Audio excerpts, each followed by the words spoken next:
कुलीन वर्ग और नया मध्य वर्ग। आज हम बात करेंगे यूरोप में कुलीन वर्ग और नए मध्य वर्ग के बारे में। यूरोपीय समाज में कुलीन वर्ग सबसे शक्तिशाली और प्रभावशाली वर्ग था। यह वर्ग सामाजिक और राजनीतिक दृष्टि से बहुत ताकतवर था। इन कुलीन वर्गों के सदस्य एक विशिष्ट जीवन शैली जीते थे, जो क्षेत्रीय विभाजनों के पार व्याप्त थी।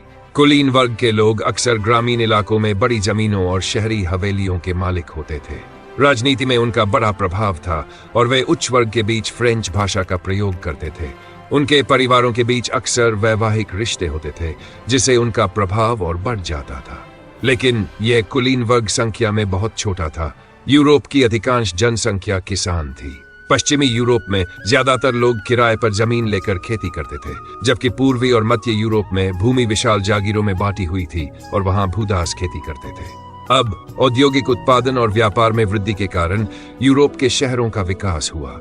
इस विकास के साथ साथ एक नया वर्ग उभरा, वाणिज्यिक वर्ग। यह वर्ग औद्योगिक उत्पादन पर निर्भर था और यह 19वीं सदी के दूसरे भाग में खासकर फ्रांस और जर्मनी के कुछ हिस्सों में देखा गया।